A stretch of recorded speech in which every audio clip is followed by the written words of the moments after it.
j'espère que vous allez bien. Aujourd'hui, je vais vous proposer une toute première vidéo concernant pardon, les mémoires que nous pouvons lire dans notre thème natal. Alors précédemment, il y a à peu près 15 jours maintenant, je pense, j'avais fait une vidéo sur les mémoires, comment ça fonctionnait, etc. Si vous ne l'avez pas vue, je vous invite à aller la visionner. Et j'expliquais qu'effectivement, dans un thème natal, nous pouvons retrouver les émanescences, on va dire, de ces mémoires, celles auxquelles nous dépendons, puisque je vous rappelle que en termes de natifs, de petits enfants, soit de parents, soit de grands-parents, eh bien, nous sommes tous reliés à un ou voire deux, trois aïeuls qui répètent toujours la même histoire. Alors, ces mémoires nous influencent d'une façon bien souvent inconsciente, bien entendu. Et à travers le thème, nous pouvons aller remonter une histoire qui va mettre, on va dire, de la lumière sur certains conditionnements, sur certaines croyances qui sont ancrées souvent dans la familiale. Alors, pour commencer cette série, j'avais dans l'idée de vous proposer une série de plusieurs petites vidéos comme ça, enfin petite, je ne sais pas combien de temps ça va durer, mais une série de vidéos sur les planètes, sur certains points aussi que nous allons voir, comme la lune noire, les nœuds, etc. Donc ça va être toute une série qui vont vous permettre, j'espère, de faire du lien entre votre famille, votre vécu, vos ressentis. Et en parlant de ressentis, justement, je vais commencer cette série avec la Lune. Alors, pourquoi la Lune? Alors, il faut savoir que le signe lunaire est tout aussi important que le signe solaire. Si vous voulez, le signe solaire, c'est la réalisation solaire. C'est ce vers quoi nous devons... nous devons utiliser l'énergie. Et le soleil, si c'est le principe, pardon, je vais y arriver, on est le matin, excusez-moi. Si c'est le principe de l'animus, le principe masculin, la lune, elle représente le principe anima, c'est-à-dire le principe féminin. En quelque sorte, pour imaginer un petit peu la chose, vous avez le soleil qui va projeter son énergie, et la lune qui va la réceptionner et qui va on va dire, l'intégrer et selon son champ émotionnel, va l'exprimer en termes d'émotion. Donc, si vous voulez, la lune, dans un thème natal, va représenter nos racines, c'est la maison 4, c'est le d'où je viens, ce sont comment nous avons perçu la maman. Alors, pas forcément comment était la maman, mais comment nous l'avons perçue. Et voilà. Donc, en fait, si vous voulez, la Lune va représenter le champ émotionnel, l'impact émotionnel dans une lecture transgénérationnelle du thème natal. Alors, je vais essayer de rentrer tout ça dans une seule et même vidéo, pour pas en faire trop et pas non plus vous perdre. On va commencer, il faut savoir qu'on va commencer déjà par expliquer au niveau de la Lune en tant que satellite, c'est notre satellite. Elle est rapide, elle reste 2 jours et demi dans un signe. Elle avance à peu près de 12 degrés par jour. Et donc, elle fait le lien entre ce qui est conscient et inconscient. Elle représente la mémoire, elle va représenter aussi tout ce qui est, on va dire, le peuple, en gros, la nation. Elle a plusieurs, bien sûr, elle a plusieurs archétypes en elle. Mais elle représente surtout notre champ émotionnel. Elle va représenter nos réactions émotionnelles ici. Une lune en Capricorne ne va pas du tout réagir comme une lune qui va être, je ne sais pas moi, en Verseau ou en Cancer. Donc on va découper cette vidéo en éléments. Pourquoi? Tout simplement parce qu'il y a 4 éléments dans le thème natal. Nous avons l'élément eau, nous avons l'élément de terre, nous avons l'élément de feu et nous avons les éléments en signe d'air. Et bien entendu, la Lune ne va pas du tout réagir dans le même contexte selon là où elle est placée. Alors, tout ce qui est de l'ordre des lunes en maison d'eau, je commence par les maisons d'eau, puisque la Lune à la base appartient au Cancer, qui est un signe d'eau. C'est vraiment la maison 4. Alors, je vous rappelle que les signes du zodiaque sont des archétypes, alors que quand je parle de maison, c'est les domaines de vie. Alors, toutes les lunes ne sont pas en Cancer, toutes les lunes ne sont pas en maison 4, d'accord? Il faut aller voir. Alors, je précise aussi, très important, que ce que je dis là est d'une manière générique et que pour lire un thème, il y a tellement de nuances, il y a tellement de points, il y a tellement de choses que voilà. Là, je vous donne vraiment des petites informations pour vous permettre un petit peu de dégager, on va dire, le terrain. Hein. En parlant de la Lune, il faut savoir, en tout cas moi c'est quelque chose que je fais quand j'étudie un thème natal, c'est que je vais toujours voir la nouvelle Lune prénatale.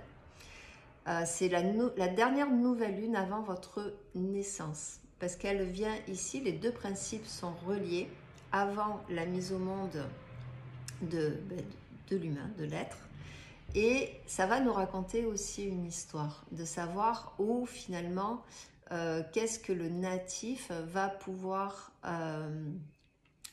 qu'est-ce que la Lune est allée rencontrer chez le Soleil et qui va quelque part se continuer après la naissance. Ça va donner comme, je sais pas, ça va donner comme un parfum, si vous voulez, d'avant-naissance, qui fait que il y a une j'arrive pas à trouver le mot, il y a comme oui, une espèce de transpiration là, de cette rencontre-là.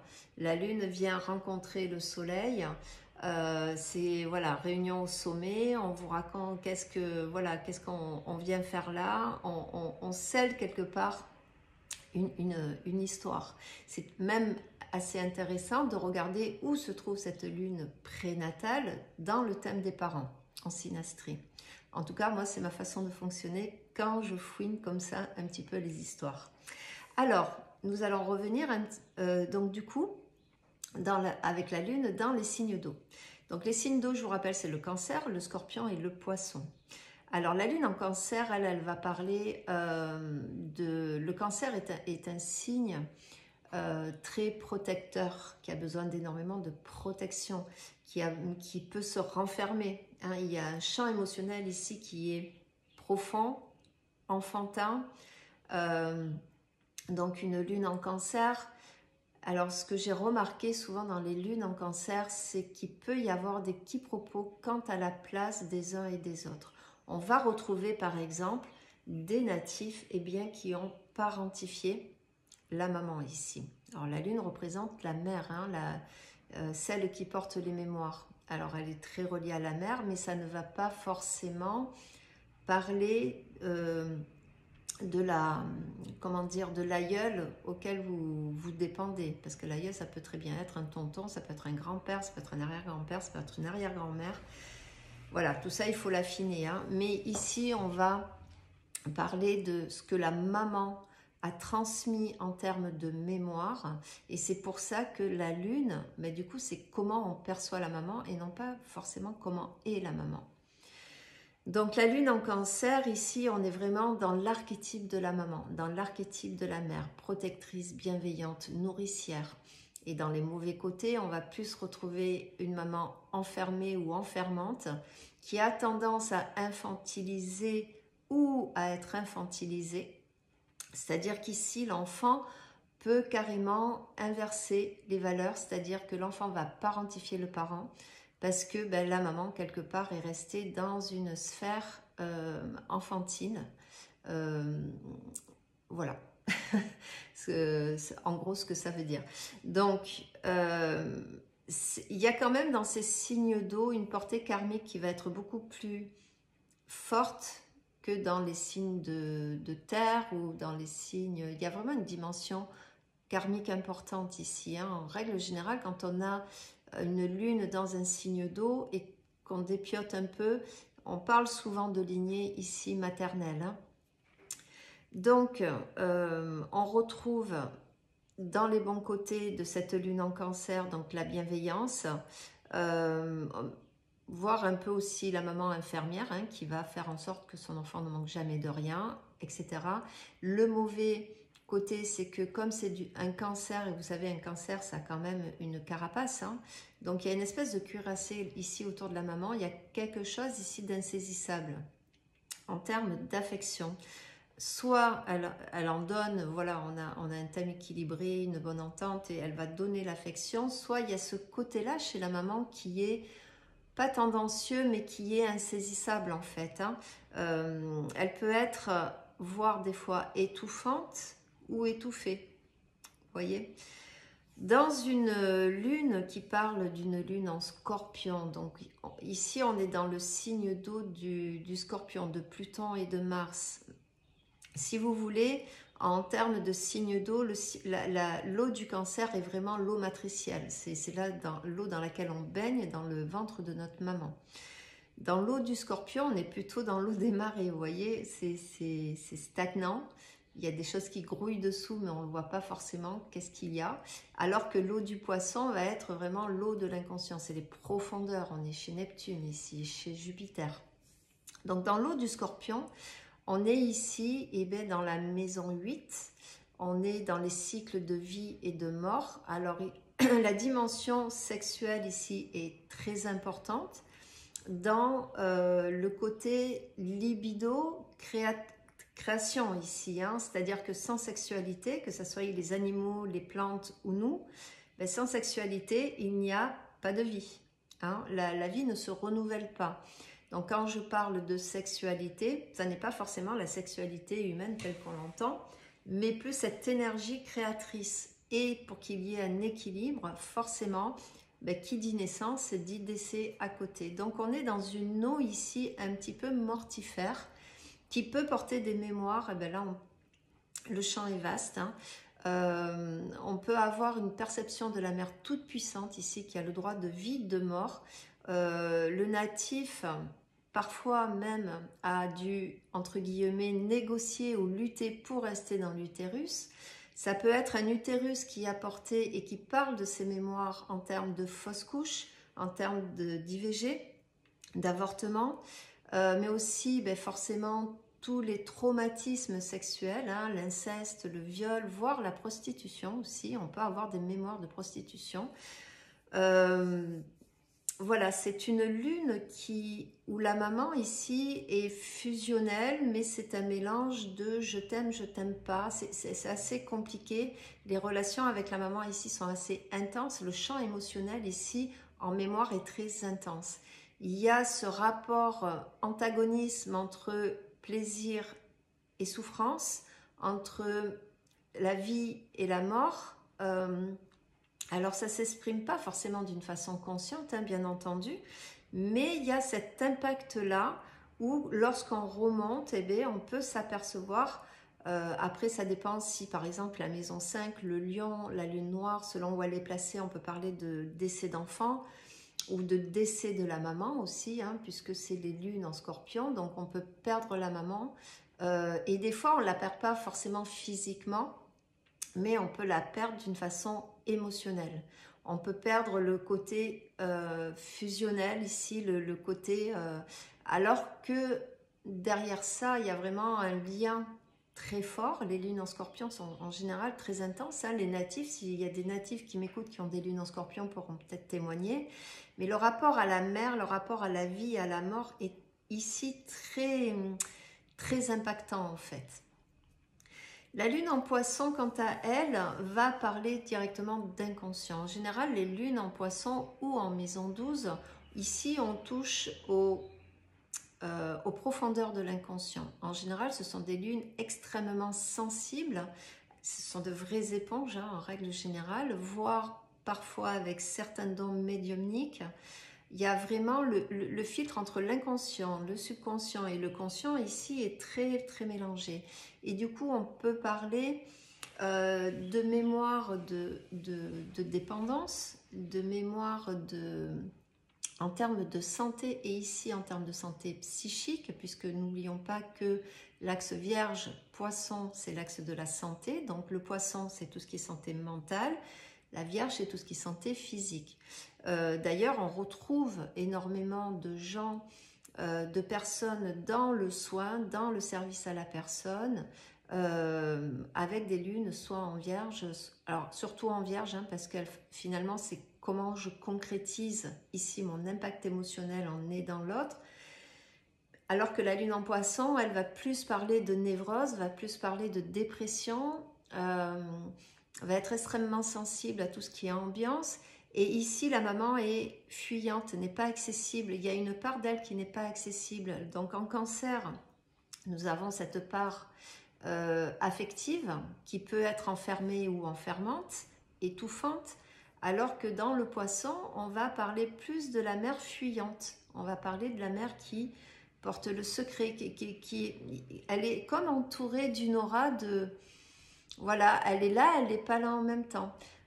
Ça peut avoir des mémoires donc de femmes ou de personnes très sensibles, dépendantes. On retrouve ici les dépendances à l'alcool, à la drogue, mais dans le, on va dire aussi dans le bon côté c'est comme si l'arbre ici, l'information de l'arbre va chercher les informations à travers tes intuitions, vraiment tes ressentis. N'oubliez pas qu'on est dans les profondeurs ici de l'océan, on est dans les fosses, je sais plus comment on appelle ça là, les fosses océaniques, c'est-à-dire où il y a tout un monde ici qui... Alors c'est très intuitif, hein, c'est très inspirant, on peut retrouver des écrivains, des poètes... voilà, cette capacité à vraiment se plonger dans un autre monde. Et c'est pour ça que souvent on retrouve les dépendances, hein, d'ailleurs. Voilà, donc ici, les mémoires vont porter là-dessus, vont porter sur soit la névrose, l'hystérie, les dépressions, la maladie, et puis il y a une part de sacrifice, d'abnégation. On peut retrouver des lignées ici de femmes sacrifiées ou qui se sont sacrifiées.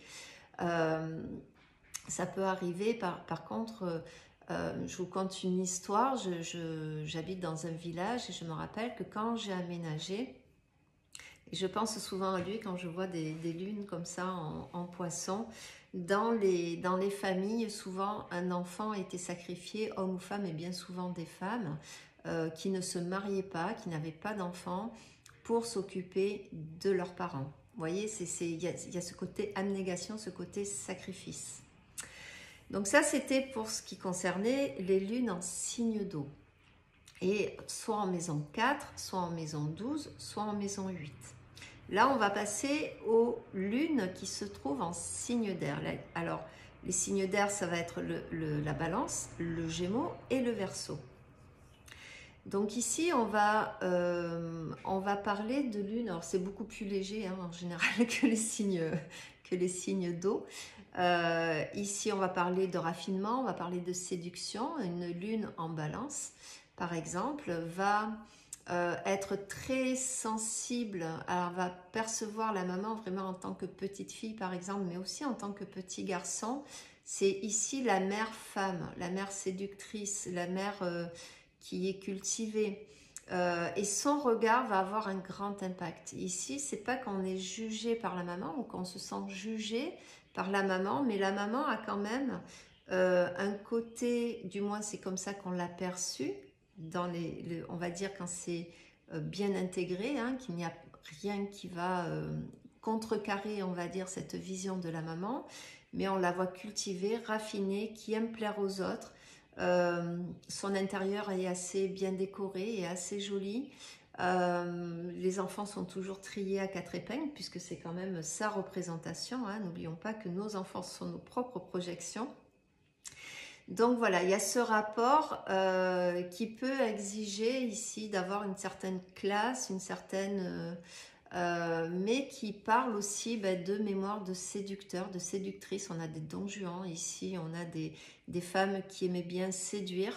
Mais la balance ou la maison 7 va surtout parler de l'égalité, puisque c'est la maison, donc c'est le signe où le moi, l'ascendant va se projeter dans la maison 7, c'est moi et les autres, où le regard de l'autre, d'une, a beaucoup compté, effectivement, mais c'est la maison de la légalité, c'est là où on se marie, où on prend le nom du mari. Ça se fait moins aujourd'hui, mais on va dire, en termes de loi, on devient légal, on est légalisé. C'est la maison dans laquelle, un jour, votre papa ou une autre personne vous a déclaré à la mairie. Vous voyez? Donc, il y a ces histoires-là. Il y a des mémoires de mariage, il y a des mémoires de légalité. Il peut y avoir des mémoires ici même, parfois, selon où est placé Saturne et certains autres points, des adoptions d'enfants. Vous voyez? Donc, on va parler, ça va parler de lignées qui ont eu soit affaire à la loi, à la justice, à la légalité, mais aussi au regard de l'autre. En général, c'est jamais, sauf si on a vraiment, on va dire, un Jupiter mal placé ou autre, on va parler d'illégalité, on va parler de comment comment dans la famille quelqu'un a joué de la loi, mais ça peut être aussi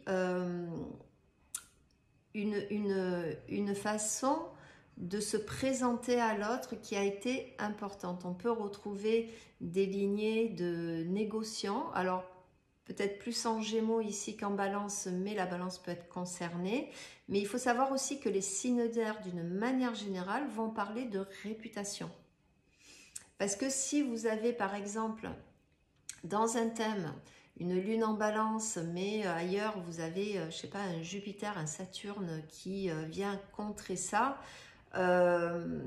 on peut avoir affaire à une mauvaise réputation. Par exemple, une femme qui vit hors mariage. Vous voyez, quelqu'un qui a vécu hors mariage, hors légalité sociale, entre guillemets, un enfant qui est né hors mariage, une double vie aussi, peut-être quelqu'un qui avait deux familles ou du moins qui avait une maîtresse et qui avait fait des enfants à la maîtresse, voilà. Il peut y avoir tout un tas d'histoires ici. La lune en Gémeaux va parler de comment, c'est Mercure qui est en Gémeaux, enfin du moins c'est qui régit le Gémeaux. Alors ici on a affaire, alors, oui non, la lune en Gémeaux va faire passer son affectivité à travers quelque part le filtre de Mercure. C'est un peu comme la Vierge, mais c'est différent. Ici, on va parler de communication, de comment je communique, comment je m'adresse à l'autre, comment je me lie à l'autre. Très souvent, on a ici des lunes où la maman est perçue assez dynamique, mais le Gémeaux a une double face. Et on parle souvent ici d'un retournement, puisque le Gémeaux va parler d'un retournement. On va partir d'un point, on va arriver à un autre point. Souvent à travers soit une compréhension intellectuelle, un cheminement intellectuel, soit par un retournement du destin ici. Donc c'est intéressant de voir dans une famille, alors ça peut parler aussi d'une personne ou de plusieurs personnes, parce que des fois ce sont des lignées entières, de communicants. On a ici le côté communicant qui est très marqué, où il y a la bougeotte, il y a une certaine instabilité. Ça peut parler vraiment d'une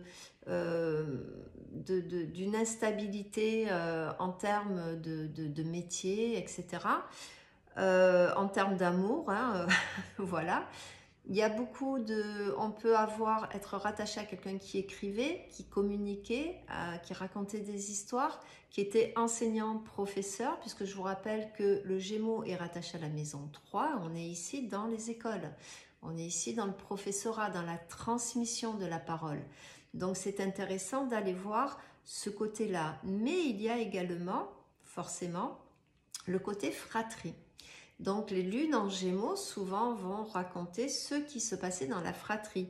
Les frères, les sœurs sont les premiers, sauf si bien sûr vous êtes fils ou fille unique, mais ça va parler, puis c'est peut-être pas pour rien que vous êtes unique d'ailleurs, c'est peut-être parce qu'ici la fratrie a été douloureuse. Il y a des histoires de fratrie, il y a des histoires de disputes, il y a des mots qui sont qui ont été trop forts, des écrits, des histoires d'héritage. Il faut aller voir aussi du côté de Saturne, du côté de Jupiter.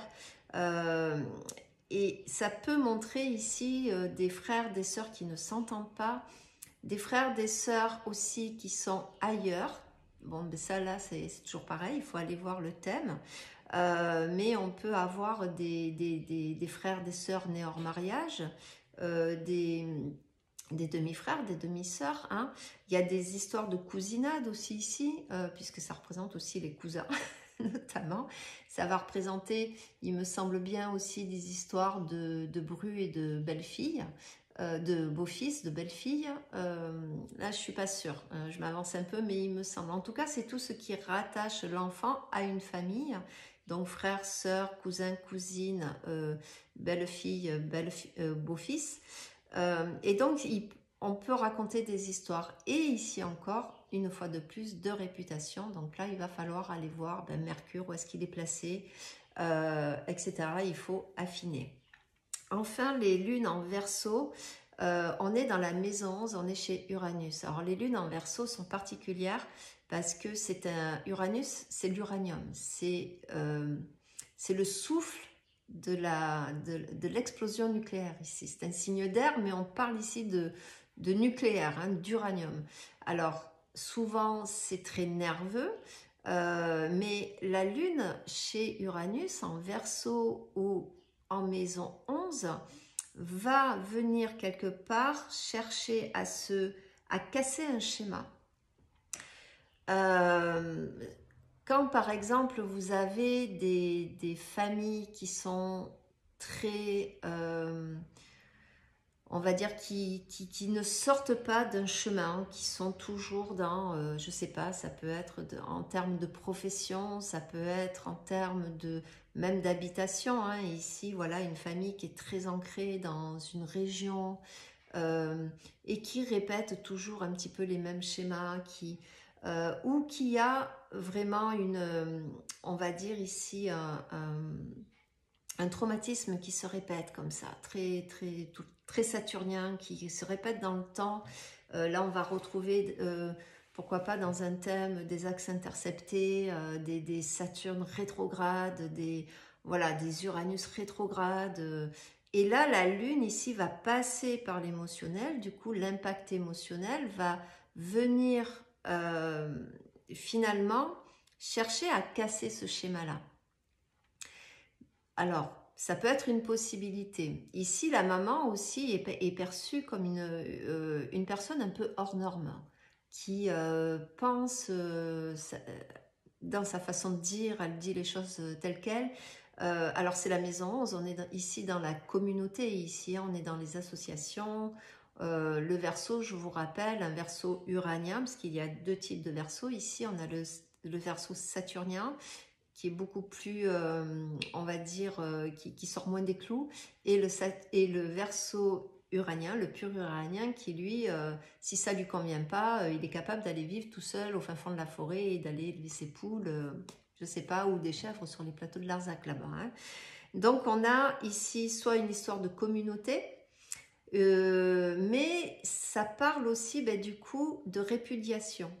C'est-à-dire qu'une personne dans la famille n'existe plus pour la famille. Elle a été répudiée. Donc là, il y a plein d'histoires. Il peut y avoir, ça peut être un homme, une femme, mais quelqu'un qui a été, on va dire, écarté de la communauté. Ici, la communauté représente la famille, le clan. Donc, quelle est la personne qui a dû se répudier? Peut-être parce qu'il y a eu des mariages interraciaux, des mariages interreligieux, une personne qui vivait un petit peu hors norme, qui ne voulait pas rentrer dans les clous, je sais pas moi, une femme de la lignée qui voulait être libre et qui a vécu sa vie loin des contingences familiales. Donc ça regroupe un petit peu tous ces points-là. Le côté répudiation, le côté je viens ici casser un schéma, Donc ici, mon affectivité est très uranienne, elle est très... elle peut exploser. On n'a pas affaire ici à des gens qui sont très patients. Avec le général, hein. Ça sort comme ça sort, quoi, hein. C'est vraiment le souffle de de l'explosion nucléaire ici. Voilà. On va passer au signe de terre, la lune en signe de terre, donc qui est beaucoup plus stable. En général, donc on a le taureau, on a le capricorne, on a la vierge, la maison 2, l'EMC, la maison 10, qui représente ce qui est en face de la maison 4, et de la terre de la vierge. Alors dans la terre du taureau, ici on va parler de valeur, on va parler de nourriture. Ici, pareil, la maman est perçue vraiment dans le côté nourricier ici, le côté pareil, bienveillant. Elle pourrait chanter d'ailleurs, puisque le taureau, c'est le chakra de la gorge. Donc les histoires avec la gorge, hein, si vous avez, je ne sais pas, si vous êtes né le cordon autour du cou, vous voyez, les choses comme ça, ça peut parler de ça. Être pris à la gorge, vous savez l'expression être pris à la gorge, on peut retrouver ça dans le signe du taureau. Pourquoi? Ben parce que ça parle de nourriture, de ce qu'on avale, c'est le côté oral en fait, hein. Donc, le taureau va parler de mémoire d'argent et de mémoire de nourriture. Alors, ici, c'est la nourriture aussi affective. Donc, souvent, la maman, elle est assez généreuse. On parle de générosité dans les meilleurs des cas, hein. Les lunes en taureau sont assez gourmandes. Elles aiment bien recevoir, avoir des belles tablées et montrer aussi des signes extérieurs de richesse. Donc, on va ici parler d'argent, aussi de dons, puisque dans le monde de Bisounours, je vous rappelle que nous devrions tous gagner notre vie avec nos dons innés. Et nos dons innés, nous, viennent de la maison 2, nous viennent du taureau. C'est un signe qui est vénusien. Donc on est ici dans une autre séduction que la balance ici, hein. La balance, elle va se reconnaître dans le regard de l'autre. Lui, le taureau, elle va être dans la séduction, c'est venir regarder comme c'est beau chez moi, regardez ma tablée comme elle est sympa, je peux, voilà, il y a des victuailles, voilà, si on peut donner une image, hein. Elle va aussi, en termes d'argent, parler dans les mauvais côtés, et bien de tout ce qui touche à l'argent, le manque d'argent, la radinerie aussi, hein, parce que le taureau a tendance à tout garder. Je vous rappelle qu'en face du taureau, on a le scorpion, on a la désolation, on a la ruine. Ça, je ne vous ai pas parlé de ça avec les lunes en scorpion, mais on a aussi les questions de ruine, d'héritage ici qui ne sont pas... qui peuvent être tendancieux ici, hein, des déshéritages. Donc le taureau, il voit ça en face, qu'est-ce qu'il fait? Oups là, moi je me mets en sécurité. Donc c'est une lune qui a besoin de beaucoup de sécurité, et la maman a, même des fois, la maman est trop, c'est fait attention tout le temps à tout. Voilà, on peut percevoir un peu qui a peur de tout, qui a peur pour sa progéniture. Mais ici, on va parler donc de mémoire d'argent, de mémoire de nourriture, de mémoire de est-ce que j'ai eu faim, pas faim, est-ce que j'ai bien gardé mon argent, est-ce que je le gère bien. On peut avoir des histoires de banque, de banquiers, hein, toujours pareil, allez voir Jupiter, où est-ce qu'il est, Saturne, hein. Ce sont vraiment deux autres planètes qui vont parler ici de mémoire très importante, enfin c'est vraiment des planètes karmiques là-dessus, en fait, hein, on va dire ça comme ça. Donc les lunes en taureau ont besoin de sécurité, ça va nous parler de sécurité, d'argent. Qu'est-ce qui s'est passé en termes de famille, surtout si vous avez la lune, un des nœuds lunaires par exemple, hein, on vous demande vraiment de sécuriser ce côté-là. Donc du coup, du mauvais côté, on peut parler de ruine, on peut parler de chute ici, professionnelle, de chute on avait un certain statut, on l'a perdu. On peut parler de nourriture, et selon comment est le thème, on peut parler d'empoisonnement ici, hein, ça peut arriver. Moi par exemple, j'ai un tonton avant ma naissance, hein, qui est mort du typhus en mangeant après le marché, vous savez, il y avait des moules comme ça, il a mangé des moules qui étaient ouvertes, malheureusement il est décédé du typhus. Voilà, ça peut, vous voyez, voilà, ça peut parler de ces mémoires-là. En Capricorne, alors en Capricorne, ici on a une inversion, c'est-à-dire que la Lune se retrouve chez le père. Je vous rappelle que la lune, le cancer, maison 4, on est ici chez la maman. Dans le Capricorne, la maison 10, le milieu du ciel, on est chez le papa, on est dans le côté paternel. Donc ici, on peut retrouver des femmes célibataires, des femmes fortes, des chefs d'entreprise. D'ailleurs, la mère, souvent les lunes en Capricorne, on dit que c'est la maman qui portait la culotte, qui régissait tout, c'est elle qui avait l'autorité. Donc les histoires d'autorité, les histoires d'une certaine rigidité psychique, de psychorigidité ici. On peut retrouver ici le patriarche, mais ça peut être aussi la maman. Du coup, c'est celle qui régentait tout. On peut avoir l'aïeul là qui avait ses affaires et qui régentait tout et tout le monde en fait. On a ici la rencontre entre le masculin et le féminin, la réception. Et alors, le Capricorne est quand même un signe très froid, donc ici, la maman, c'est le chef d'entreprise, c'est le chef de la famille. Elle va régenter, elle aime profondément ses enfants, ça je dis pas le contraire, mais son affectivité est derrière tout la question de devoir. Le devoir ici est très présent. C'est le chef de famille, celui qui est responsable. Donc on va parler de responsabilité, on va parler ici de devoir, de gens on va parler de militaires par exemple. Toute cette communauté, alors je ne dis pas que toutes les lunes en Capricorne font l'armée, mais on peut appartenir à une mémoire de quelqu'un qui a fait l'armée, de quelqu'un qui avait le sens du devoir comme ça, le sens de la patrie ici, de protéger, quitte à se couper un petit peu du côté affectif de la lune ici, c'est-à-dire qu'on met les émotions de côté pour aller vers ce qui est essentiel. On peut parler de psychorigidité, bien sûr il y a des mémoires paternelles ici qui sont très actives. Voilà, on peut parler aussi de tout ce qui est d'abandon, un enfant qui a été abandonné, qui a été parfois donné parce que ça se faisait dans les familles. Il y a ici le père donne les deux noms, le nom N-O-N et le nom N-O-M. Donc il peut y avoir des manques d'autorité ou trop d'autorité, des histoires de légalité ou de non légale, ici de tout ce qu'on parle de bâtardise quelque part, de non-reconnaissance. Donc il faut aller voir bien sûr le reste du thème. Donc c'est une lune ici qui est quand même assez impactante en termes de mémoire familiale. Il y a vraiment ici une direction, apprendre à honorer. Alors si on a eu des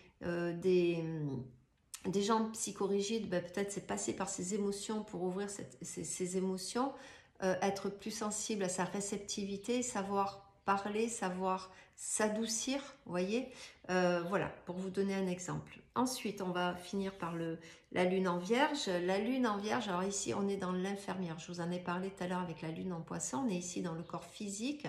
La vierge cherche à être parfaite.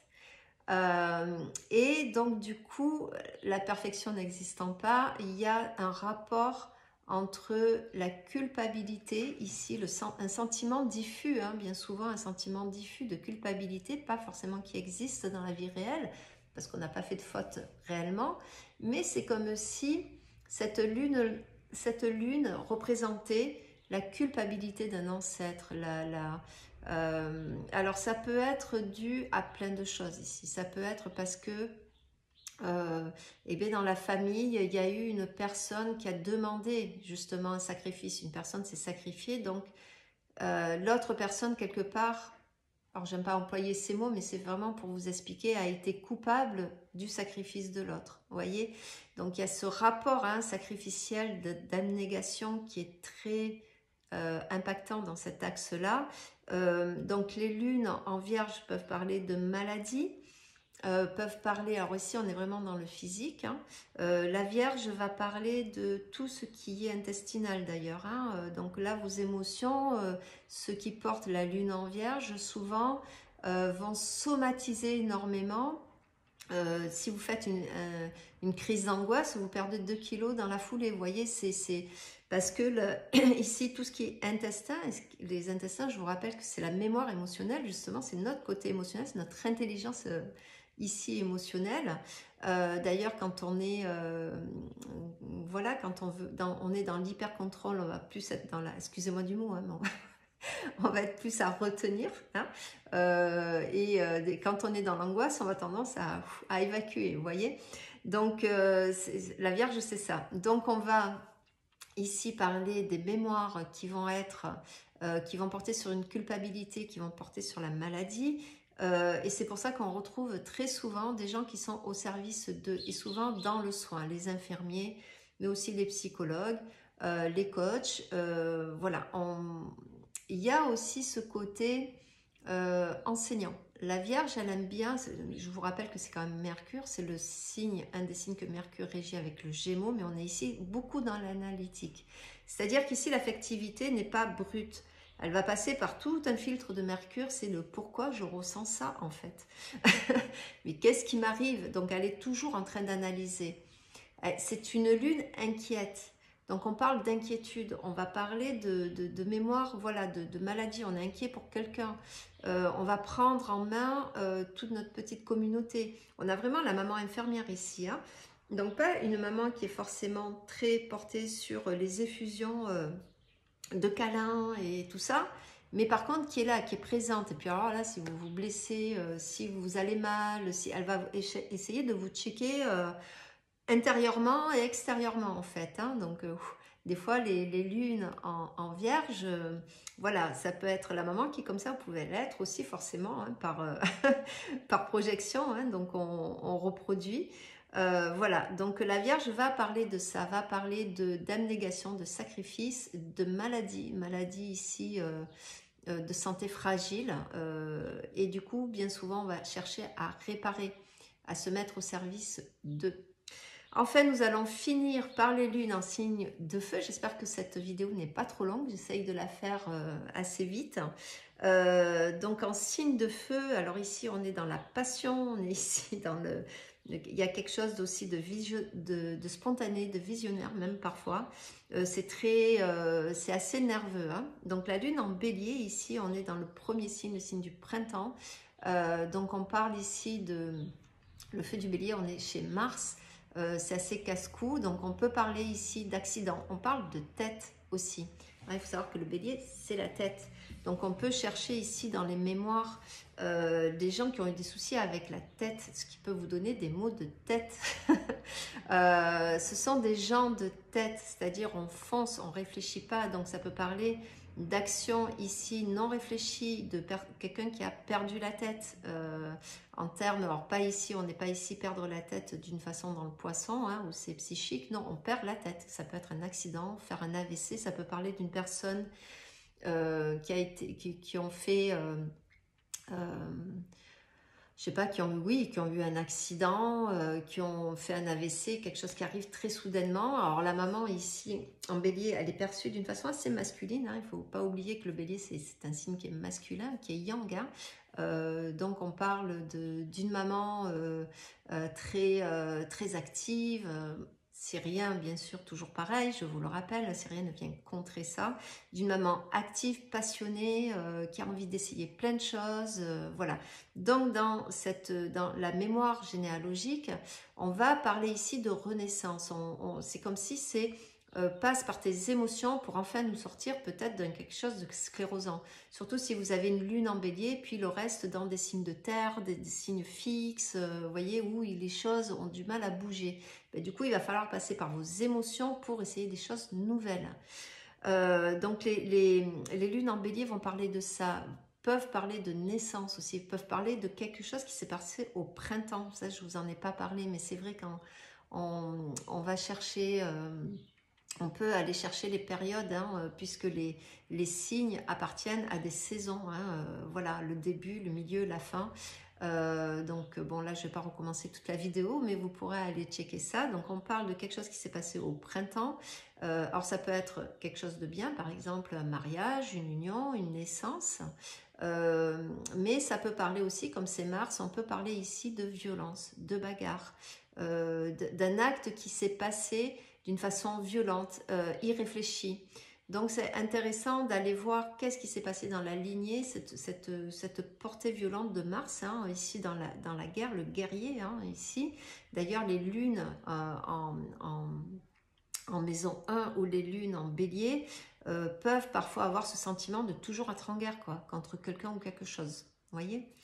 En Sagittaire, alors là, on est complètement dans un autre feu. On est ici dans la maison 9, on est chez Jupiter. Le Sagittaire est face aux Gémeaux. On est ici dans la profonde connaissance. Alors ici, la Lune est quelque chose d'inspiré et d'inspirante. On parle bien entendu de frontières, d'étrangers. Allez voir qu'est-ce qui s'est passé à l'étranger. On est chez Jupiter, donc Jupiter ici qui est celui qui est la planète karmique, hein, alors c'est la bienfaiteur, mais c'est aussi le boomerang. Donc si Jupiter est rétrograde, mal placé, fait un carré ou autre, on va parler peut-être d'une mémoire à l'époque des colons, vous voyez, voilà, dans la guerre d'Algérie. On retrouve par exemple des aïeux qui ont fait la guerre d'Algérie, vous savez, les guerres intestines aussi, quelque part, au sein d'une famille, parce que on a rapporté quelqu'un de l'étranger. Il y a aussi tout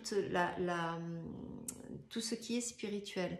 Alors je vous en ai pas parlé pour le poisson, c'est dommage, je fais juste une incursion, mais les lunes en poisson ou en maison 12 peuvent aussi parler de tout ce qui est religieux. Alors qu'ici on va parler de religion, j'ai perdu le mot, de spirituel, pardon, de philosophie. Ce sont des lunes qui sont en quête de sens. Et c'est comme si on avait besoin de remettre du sens là où on en a perdu dans l'arbre. Donc, alors ici, dans la lune en Sagittaire, on peut retrouver les mamans d'origine étrangère, on peut retrouver des mamans qui aiment les voyages, qui sont dans qui ont un rayonnement, en règle générale, c'est assez, on va dire, optimiste, hein, le Sagittaire. Donc, on peut retrouver des mamans qui avaient soif d'apprendre, qui avaient un certain recul sur la vie, vous voyez. On peut parler d'une personne dans l'arbre, dans le bon sens, d'une personne qui avait une certaine philosophie de vie, qui était en recherche d'eux, donc voire des fois un peu ermite, vous voyez, un peu dans ce sens-là. On peut retrouver des grands voyageurs, on peut retrouver toutes les histoires d'immigration, les déplacements de population. Voilà, donc la lune, la lune dans le Sagittaire va conférer au porteur justement cette quête de sens. À un moment donné, il va falloir qu'il y arrive à cette quête de sens. Pour ça, Saturne va beaucoup l'aider.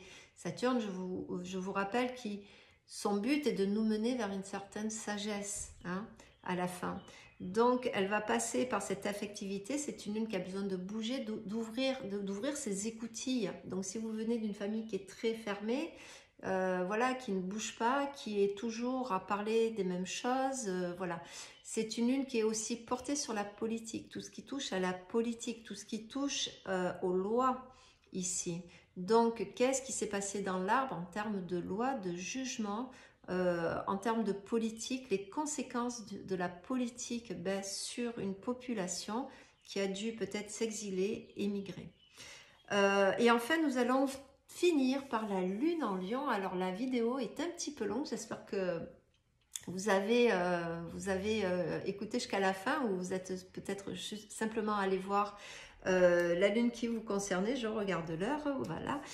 Oui, ça fait presque 1 heure. Donc la lune en lion ici, on est dans la maison 5, on est dans le côté narcissique, hein, que nous avons tous, hein. Je vous rappelle que c'est la lune de la créativité. Pardon. C'est la lune qui se trouve chez le soleil. C'est comme si cette lune était toujours en pleine lune, en fait. Donc, excusez-moi, j'ai un chat dans la gorge. Donc ici, on a affaire à des lunes qui ont des rapports avec l'autorité. Parce que le lion, je vous rappelle, c'est quand même quelque chose d'autoritaire. Mais c'est comme si on était toujours en pleine lune. Hein. Je vous rappelle que c'est le soleil et la lune, le principe anima animus, ici, qui se retrouvent. Oups, pardon, hein, vraiment, je m'étouffe. Donc la lune en lion peut donner des femmes-enfants. On a pu percevoir la mère comme une femme-enfant. Une maman qui prenait toute la place, qui voulait rayonner. Donc, ou le contraire, selon... Toujours pareil, il faut nuancer, hein, si rien ne vient, on va dire, contrecarrer ça. Donc, il y a le plein feu ici sur cette énergie de réceptivité émotionnelle. Donc, des mères qui peuvent être un petit peu extravagantes, mais aussi un petit peu enfantiles. La lune ici a du mal à sortir du côté narcissique. Donc, toutes les mémoires d'enfants, de créativité ici sont très fortes. Si par exemple nous avons un soleil qui est dans une maison qui est un petit peu dure comme la maison 8, qui est collée à Pluton, qui est collée à Uranus, vous voyez, c'est ce genre de choses, on va retrouver ici le traumatisme de l'enfant. L'enfant qui a traumatisé soit par sa venue, soit par sa perte par exemple. Donc ici on a un petit peu l'injonction de briller, de faire en sorte que le côté égo aussi ressorte énormément. Les lunes en lion ont cette... on peut le retrouver, porte en eux les mémoires de gisants, c'est-à-dire qu'on cherche à faire revivre un enfant qui a disparu. Ça peut parler d'un enfant qui a disparu de l'arbre parce que, en termes de mémoire, c'est un peu rendu comme un fantôme de l'arbre ici et on a besoin de le faire vivre et revivre encore et encore. Alors ça ne veut pas dire que toutes les lunes en lion sont des mémoires de gisant. Hein. Le gisant, en psychogénéalogie, c'est on est pour remplacer quelqu'un. Alors ça se faisait beaucoup dans les familles, c'est arrivé dans la mienne, pourtant j'ai pas une lune en lion, moi j'ai une lune en cancer, mais bon c'est mémorial, mais par 2 fois dans ma famille par exemple, il y a eu décès d'enfants, donc le fameux tonton je vous parlais tout à l'heure, et un de mes oncles aussi qui a perdu une fille, et derrière est né un enfant du même sexe qu'on a appelé de la même façon, c'est-à-dire qu'il portait exactement le même prénom. Donc, cette lune en lion peut parler de ça. Donc, il sera intéressant pour le porteur de lune en lion, si vous m'écoutez, c'est d'aller aller chercher les prénoms dans votre lignée et regarder si vous ne portez pas, et s'il n'y a pas un prénom qui revient régulièrement. Ou si vous-même, vous ne portez pas, en termes de date de naissance, par exemple aussi, si vous ne portez pas cette mémoire-là. Ça parle d'enfant, ça parle de créativité, mais ça parle forcément, vu que c'est le soleil, de la force de vie ici. Donc selon comment est placée la lune, dans quelle maison, selon les nuances du thème, on peut parler ici d'une énergie de vie débordante qu'on cherche à récupérer parce qu'elle manque énormément dans l'arbre. L'arbre a besoin de renouveler son énergie de vie. Donc ça va donner souvent le côté artistique, le côté comme un soleil, hein, le soleil en lion, en maison 5 sont des soleils très artistiques. La réalisation se fait à partir de tout ce qui est artistique, inspirant, inspiré. Ici on est dans le monde émotionnel avec la lune, donc c'est la même chose, c'est-à-dire que ici on a besoin de vibrer en termes d'émotions, de réactions. D'ailleurs les réactions peuvent être très voilà, ici hein, c'est pas très structuré. Donc qui a fait des folies dans sa vie, qui a voulu briller, ça peut parler aussi d'une ancêtre qui a brillé sur les planches, qui voulait vivre une vie d'artiste, qui a fait les beaux-arts, enfin bon voilà, ça peut parler de toutes ces choses-là. Voilà, je vais mettre un terme à cette vidéo parce qu'elle dure très longtemps, mais j'espère néanmoins que vous avez apprécié. N'hésitez pas à me commenter, à me dire ce qui manque pas. Si vous voulez des précisions aussi, n'hésitez pas, je prends le temps de répondre à tout le monde. Donc voilà, j'espère que vous avez trouvé des petites, voilà, des petits des petites pistes. La prochaine fois, on ira, je ne sais pas par quoi, je vais commencer sûrement par Saturne, parce que Saturne marque le temps. Ça sera l'objet d'une autre vidéo. Moi, en attendant, je vous retrouve prochainement pour la pleine lune en Capricorne. En attendant, je vous souhaite écouter une belle journée et je vous dis à très bientôt. Au revoir.